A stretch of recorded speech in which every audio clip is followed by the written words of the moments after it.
Mahantesh Sabarad, Deputy Head Research at SBICap Securities, is now joining us. Mahantesh, good morning. Good morning. Do you think the markets are now just awaiting what will happen at Fed, and that's what will decide the next move? Say in September, the meeting that we have in the next few weeks will probably be the deciding factor for flows. In a way, yes, because I think after the recent comments of Janet Yellen, we know for sure that the Fed is pretty serious about raising interest rates. Now, whether they will do it in the upcoming meeting of FOMC meetings of theirs, or will it happen later, surely they are going to give out a trajectory that says that the interest rates are going to go up. And if I'm right, they're looking at something like for the entire calendar year of 2017, raising the interest rates up to 3.75% by the time we reach December. Now, mind you, most people don't trust, or the markets have not trusted the past Yellen's comments and guidance. The case in point is 2016 itself, where it was expected by the time we reach December 2016, interest rates will be somewhere around 2%. You mean after the first rate hike? Yeah. So after the first rate hike that happened last year, the guidance was that by December 2016, you would be somewhere around 2% of Fed fund rates, but we know nowhere there now. So the element of trust in the Fed's statements have been missing in the market moves. Right. How would you look at the earnings so far? Again, because of earnings, no particular reason to invest heavily into the Indian markets? Yeah, in a way, yes, because, a lot of triggers did get factored in when the market swiftly moved to this 8,600 odd levels, 8,700 odd Nifty levels. And you can clearly see that the earnings have not been one of the triggers for this up move. It's been GST, it's been good monsoons, it's been a host of other things, possibly rate hike expectations and so on and so forth. So what we have clearly seen is that somewhere this market lacks that fundamental charge that it requires to rally. So the earnings have been quite mixed. Right. If we look at, when would markets correct? Market would correct under two situations. One is if there are liquidity events, that liquidity is tightening in. And secondly, you see, an end to the credit cycle or the earnings growth cycle. Do you see any of them coming soon? On the contrary, both the effects are exerting an opposite kind of momentum to the market. So liquidity is set to fall because the Fed tightening interest rates. At the same time, earnings are set to recover. We have seen last 2 or 3 years of very tepid earnings growth in low single digits. We are nowhere near the classical growth rate of earnings of 15% plus.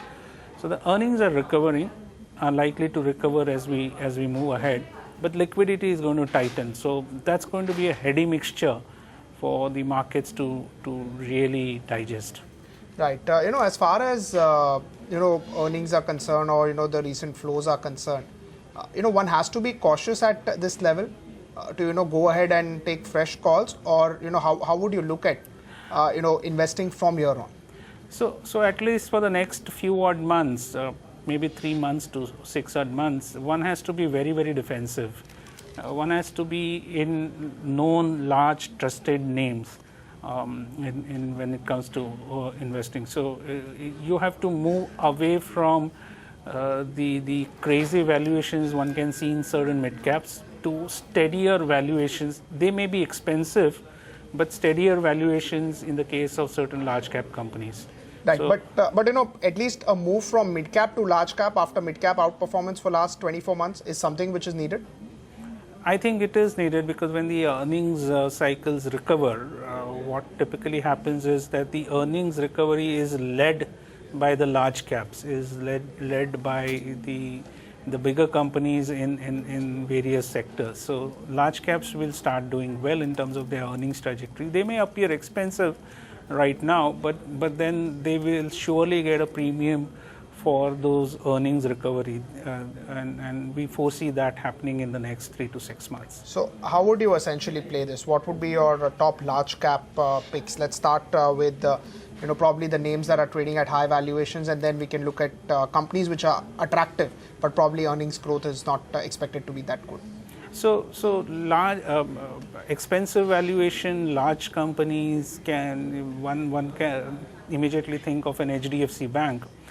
Now, if you look at its forward price to book value, then it's trading close to 3.7, 3.6 multiples of its forward book value. So that's pretty expensive. In the past, yes, HDFC has been trading upwards of 4 multiples, but in a situation where you have the economy slowing down, NPAs rising, and that's been the case with its other peers and not necessarily with HDFC Bank, one should expect that the bank will trade with a better premium over the peers now, and therefore HDFC Bank is something one should look at, and it will start when the credit cycle starts expanding. HDFC Bank will start doing really well. So that's one stock. Right. If you look at HDFC Bank, why would not you want to buy a Yes Bank or a Axis Bank or, maybe something like a IndusInd Bank? At least, the base at which they are operating is yet not as high as HDFC Bank. So probably the growth in terms of percentage may be higher. Yeah, some of these banks that you named are good banks. They are growing, and we have had buy calls on these stocks in the past. So Yes Bank has worked out really well in terms of our stock call. IndusInd Bank has worked out really well. There, between the two, right, I think there is now a better upside on IndusInd Bank relative to Yes Bank. And but then Axis Bank is slightly different. The bank is now facing challenges because they have a large book under the watch list, or large loans under watch list now, and we really don't know how those will be mitigated going forward. So therefore, an HDFC Bank is what we would prefer right now. Yes, we do like an IndusInd Bank as well. Good morning, Mahantesh. This is Anindya from the Delhi studio. The last time we spoke, we were discussing Hindalco, and you were a little circumspect because you felt that the prices that we are seeing, the price movement that we are seeing there, is partly because of fund flows and not necessarily, partly because of speculation and not necessarily because of growing demand. But has your view changed a little bit since then? Yeah, since then the results are out for Hindalco, and the fresh call that we are now taking is that after its swift rally, Hindalco rallied pretty sharply from 80-85 levels in terms of its stock price to 120, 130 odd levels pretty sharply, and thereafter it continued its up move now up to the 160 odd levels. We thought that somewhere around that 130 odd levels the stock would halt its rally. That was the what we then called as a liquidity kind of driven move. Post that, two important events have happened. Results, of course, is one of them, and the other is the entire restructuring in the Aditya Birla Group set of companies. Hindalco was fortunately kept away from that restructuring, and it didn't face any investor backlash to put in those kind of words. So no investor backlash, good results. The outlook now looks far better, and somewhere there was also this whole trickiness about what's likely to happen with China, because for most of the metal and especially the non-ferrous metal, major growth seems to be coming from China, major demand growth, and there are conflicting signals out there. Copper is not in demand, but aluminium is, and therefore it was getting difficult when last time I was here on Hindalco. But now we know that possibly Chinese economy is set to do well when interest rates get hiked by the Fed. What they will acknowledge is that the US economy is really strong. A strong US economy is actually good news for China, and China growing well will mean good news for non-ferrous metals. So Hindalco should be something that one should be looking at. In fact, if one looks at the kind of CAGR growth that Hindalco one can project that I think most brokerages are projecting, analysts are projecting for the next 3 years from FY16 to FY19, the CAGR growth is almost 50% in net income, right? And the stock is trading at what, 11, 12 times FY18 earnings?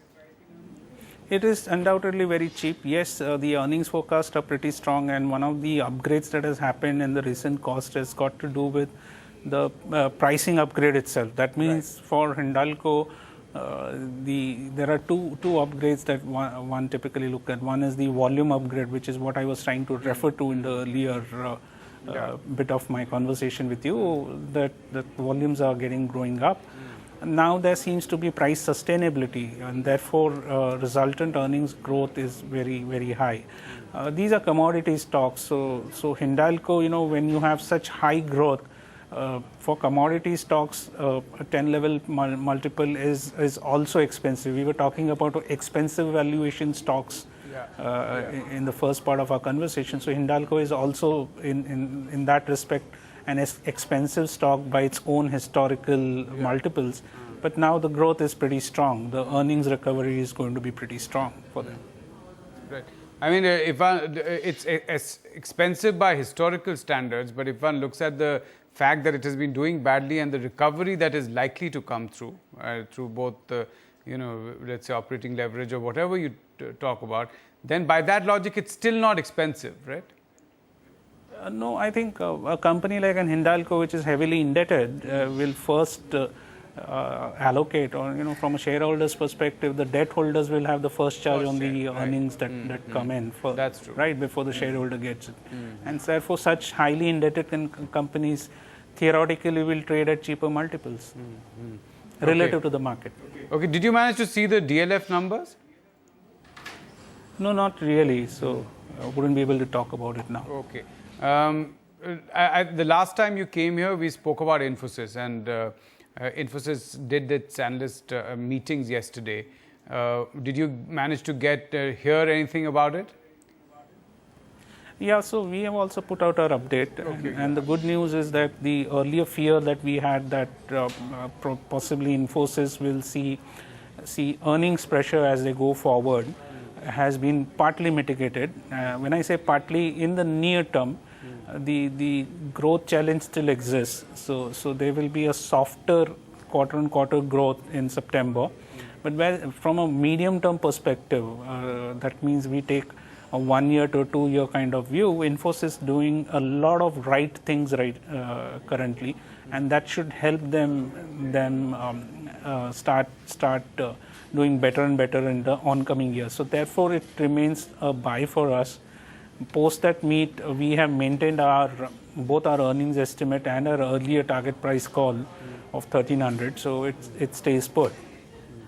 All right, 1300. I think we did put it out in the morning. Your report that you've put out, which I think was titled "Facing Near Headwinds and Near-Term Headwinds, but Long-Term Story Intact." Right? That was the more or less the tagline of the report. We did see that in the morning.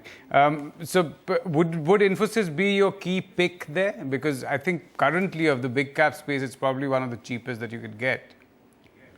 Yes, Infosys is very cheap. It's trading below 15 multiples on its forward earnings, and if the long-term story is intact, we see no reason for it to be upgraded, re-rated in terms of its PE multiple. So our target price call is based actually on an 18 multiple for its FY 18 kind of earnings. So there is an inherent implicit assumption here that the earnings trajectory for Infosys is going to be on an uptrend as we go forward. So therefore, it's a very good large cap buy right now.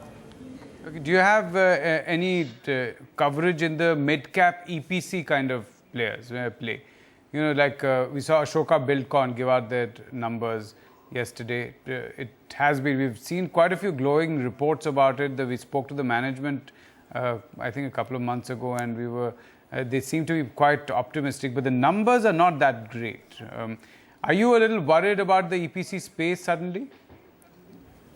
No, we do have. Let me answer the first part of your question. Do we have coverage on the EPC space? Yes, we do have. Ashoka Buildcon is under our coverage. the current results that you're alluding to is come with an Ind AS kind of accounting change, and therefore there are no consolidated results available from Ashoka Buildcon. It's the standalone entity results that are available right now. Therefore, the numbers appear weak. But having said that, what one has to look for within EPC space are two things. One is what kind of assets they currently have and what's the cash flow that they're generating out there. Is there another requirement of further equity capitalization for some of those assets? So that's number one that we look for. And the number two that we look for is what is its order book position. So on both these counts, Ashoka Buildcon seems to be doing better now. It had its worries, and that worries had got to do with negative news flows for the company. Rather than anything got to do with fundamentals, but we are in the process of review of the numbers for Ashoka Buildcon, and we will come out with an update. So don't want to give a call on the stock just as yet. Among the other EPC players, I think the preferred bet would be an NBCC for the government-run company. NBCC is a buy then? Is a buy for us. Do you have a target there? I don't recall very quickly, but... All right, fine. We'll take that out from... I guess the reports would be out, but just to let our viewers know that NBCC is a buy for you. Did you have any coverage on Welspun India? No, we didn't have Welspun India under coverage, fortunately. All right. Just to get your sense, from your experience, what happens to companies like that? Okay, there are multiple things out here. Okay, of course, the first impact and which seems to have been factored is that Welspun has lost a big chunk of its business from one of its customer target. But what we still don't know is what is the future liability on Welspun on the past sales, number one, and also we don't know whether this was an unintended consequence of some kind of fudging done by suppliers, or was it an intended consequence of some of the management personnel? So we don't know that either. So while the stock correction has factored in the financial implication of loss of business from one customer and a potential loss of business from few others, it doesn't seem to have factored in the loss of trust that the management potentially could lose. Now I'm not taking sides.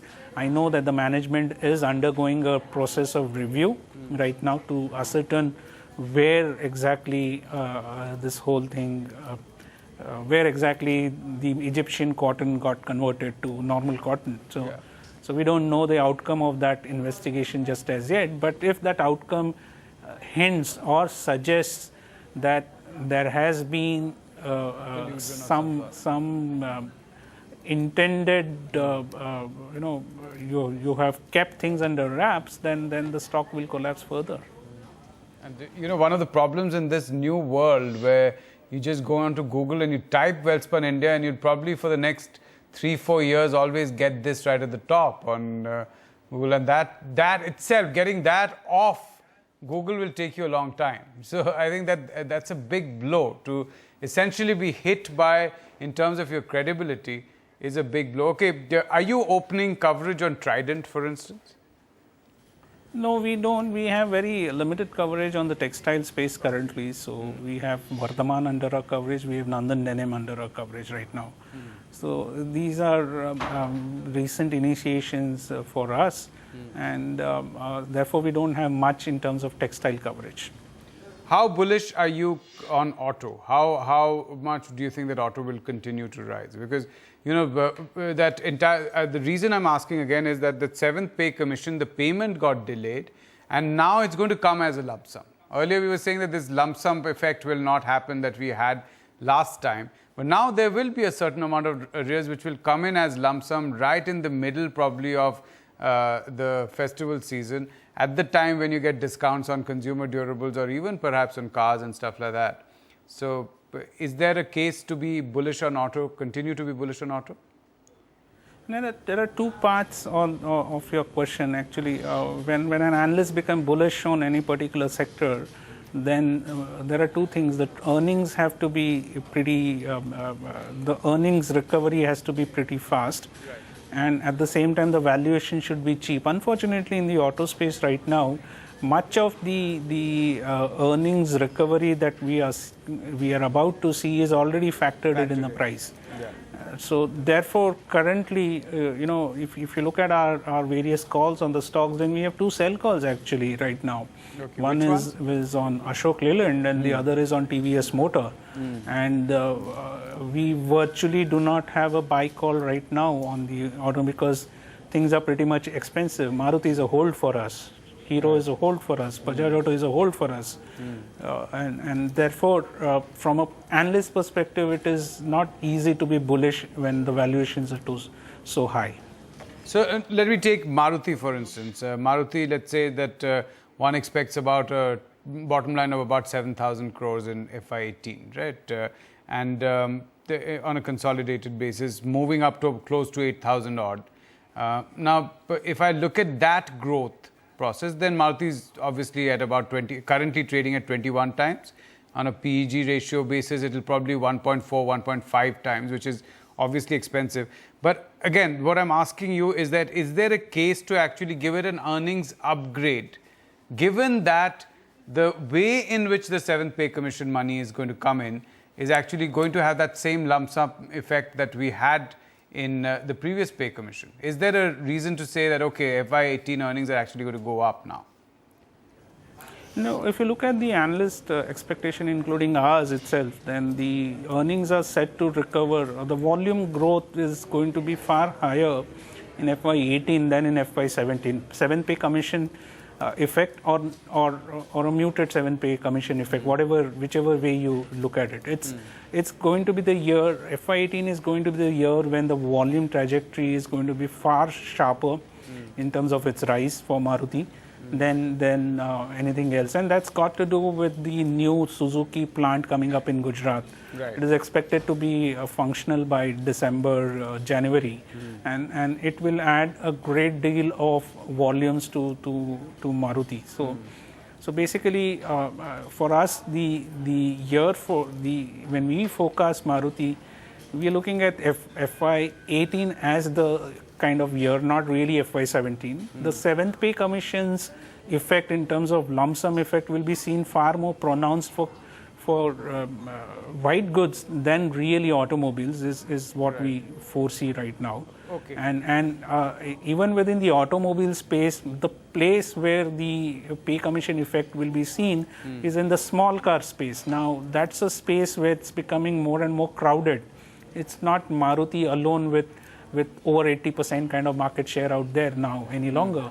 There are the likes of Renault, there are the likes of even a Tata Motor now, one coming back into the space. Hyundai has already been in existence out there. So it's becoming competitive. Mahindra has entered with their KVU 100 in that particular space. So small car space with the seventh pay commission effect coming in will be distributed and will be lesser accruing lesser to the listed space than the unlisted space. So therefore, we are not too enthused about that particular news for Maruti.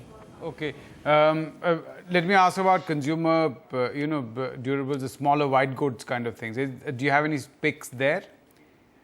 Many of them are not listed. A lot of them are foreign oriented, but anything which is listed? So we used to like the AC makers in the past. So there was a Voltas, for example. That was something that we used to like in the past. All right. Okay, things which are, let me go to things which are currently active. And I understand that you're looking at Telecom, right?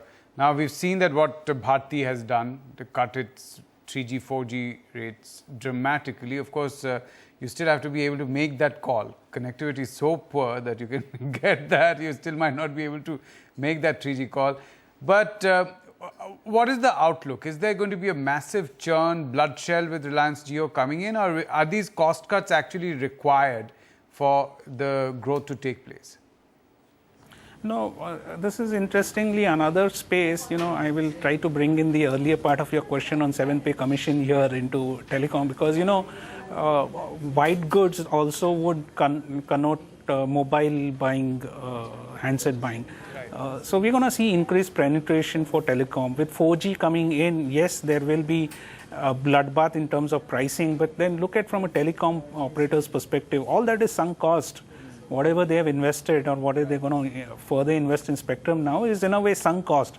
For them, it is about more and more penetration, more and more usage, higher usage of data, for example. So these are the new phenomena or the new growth drivers for them. It is no longer the past growth drivers for them, which included a trade-off between the shrinkage in prices and the minutes of use. So MOU versus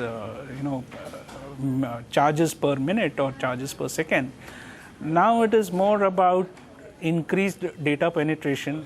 Investments are done with, it's all sunk. So telecom always becomes an interesting play when you look at it from a forward perspective. Right.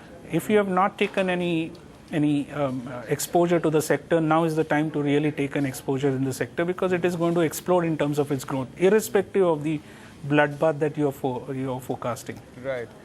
Because as you said, 7th pay commission or monsoon. Monsoon could have impact of a lot of Chinese phones being bought, but they'll still buy the SIM cards in India, right? And probably do a lot of WhatsApp and other apps which are being used, and that increases the spread. But the same call that one has about Grasim AB Nuvo, that as you said, that the good thing about Hindalco is that it's not part of that entire thing. Idea, on the other hand, appears to be likely beneficiary of that entire process, right? Yeah, so, in that entire restructuring process, there was an attempt to keep Idea away.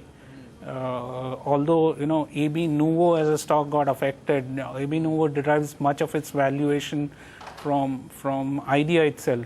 Right. But as a pure play telecom stock, Idea is something that we like, and irrespective of what's happening in terms of the restructuring at the Aditya Birla Group, the reason Idea I'm saying is that Grasim, available. with the cash that it has, the fact that it doesn't have, that in the past, AB Nuvo has had that problem, that Idea needs money right now. It has to raise funds, it has to go into bid, unlike anyone else. Now that it comes under Grasim overall, that seems to be a thing that an investor should be happy about, that Grasim could actually subsidize a part of Idea.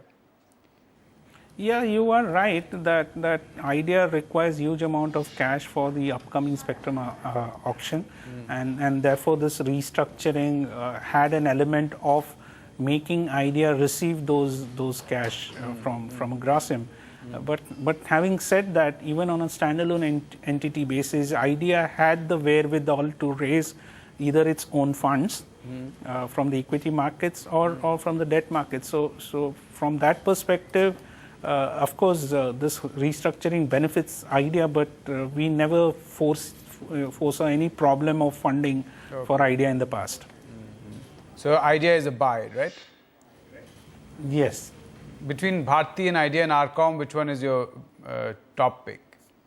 So Arcom is something that we don't cover. Bharti also we have a buy call, but would prefer Idea over Bharti. Okay. All right. I just want to quickly get a sense of cement, because last time we spoke about that. And, cement appears to be a space which has this kind of growing demand. There is pricing power, there's consolidation, which leads to further pricing power. Of course, now we have some odd players like Nirma coming in. One doesn't know what that does to that entire space. But then I look at ACC, I look at Ambuja. They're trading at 20 times FY18 earnings. Now, again, it has the same problem of being essentially a material supplier. 20 times FY18 earnings, is that justified? Somehow it is, somewhere it is not. Therefore, if you study our target prices on the cement sector, most of the companies, we have a rating which is hold. We see downside in the stocks simply because they are pretty expensive. We are happy with the volume growth that is happening with cement stocks. We are happy with the consolidation because that will bring in useful pricing improvements going forward, but then the stocks are running far too ahead in terms of their valuation, and the valuations reflect this whole entire consolidation process. It's become one chases the other kind of thing. So in the cement space, that is exactly what has happened. That we have had consolidation in the past, we have had mergers and acquisition in the past. They have set certain benchmark valuations. Others start catching up, and because some others have been left out, they also start catching up, and it becomes a self-fulfilling valuation circle. That's becoming very expensive. So we are getting worried. And is there a case to buy some of the mid-cap cement stocks? I mean, Ramco Cements, for instance, is on the buy list of several funds. Ramco, perhaps a Ramco or a Birla Corp. These are stray examples of good companies which are not too expensive in terms of their valuations. All right, Mahantesh, thank you so much. We've, I think, extended the time you had for us. Thanks a lot for coming in and giving us those calls.